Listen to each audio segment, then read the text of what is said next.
What would you do if the person you trusted most revealed a truth you never expected? I thought I knew my husband, David, inside and out. After 7 years of marriage, I believed our bond was unbreakable, forged through late-night talks, shared dreams, and the quiet comfort of routine. But doubt, that insidious whisper, had crept into my heart. Was he still the man who promised to stand by me, no matter what? To find out, I did something reckless. I lied.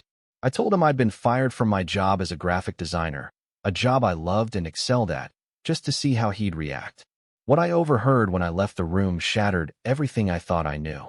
It was a chilly Friday evening, the kind where the air feels heavy with unspoken words. I'd been wrestling with insecurity for weeks. David had been distant, buried in his work as a software engineer, coming home late with tired eyes and curt replies. I wondered if he still saw me, really saw me, or if I'd become just another part of his routine. So, I planned the test. Over dinner, I set the stage, my voice trembling with practiced vulnerability.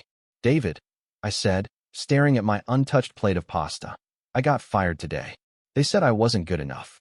My heart raced as I waited for his response, expecting comfort, outrage, or even a plan to fix it, something to prove he was still my rock. He looked up, his fork pausing midair. "Fired? How did this happen, Emma?" His tone was concerned, but his eyes darted to his phone, buzzing with a work email. I pressed on, weaving a tale of a harsh boss and unfair expectations, my words laced with just enough truth to sting. He nodded, murmured something about it being their loss, and promised we'd figure it out. It wasn't enough. I wanted more passion, reassurance, the David who once held me through every storm. Frustrated, I excused myself to the bathroom, leaving my phone on the counter, secretly recording. I needed to know what he'd say when he thought I was gone. Hiding behind the door, I listened.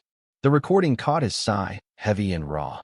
Then, his voice, low and broken, spoke to the empty room. "God, Emma, I'm failing you. I'm drowning at work, and now this? I don't know how to fix it. I'm terrified I'm not enough for you anymore." My breath caught. This wasn't the reaction I'd braced for. He wasn't angry or dismissive. He was unraveling, confessing fears I'd never heard. "I love her so much," he whispered, "but I'm scared she's slipping away, and I don't know how to hold on." I stood frozen, my heart splintering. My test, meant to gauge his loyalty, had exposed his vulnerability instead. David wasn't just my husband. He was a man carrying his own silent burdens, hiding them to protect me. The lie I'd told to test his love had revealed my enemy doubt, my need for control, my failure to see his struggles.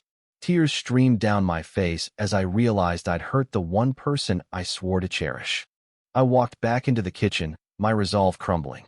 "David," I said, my voice barely a whisper, "I wasn't fired. I lied. I wanted to see if you still cared." His face crumpled, a mix of relief and betrayal flashing in his eyes.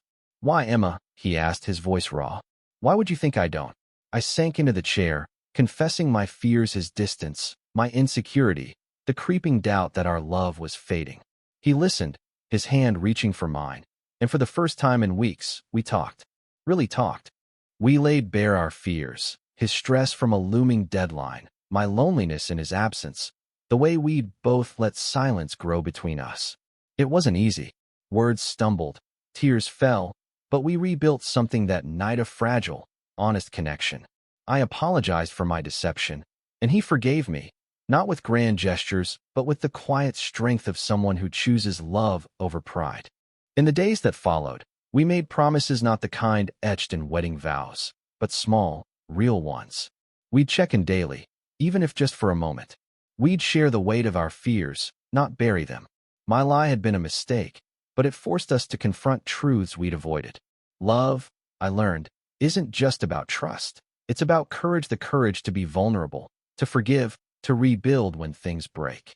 Now, as I sit across from David, watching him laugh over breakfast, I feel a quiet gratitude. My test broke me, but it also broke the walls between us. We're not perfect, but we're here, choosing each other, one honest moment at a time.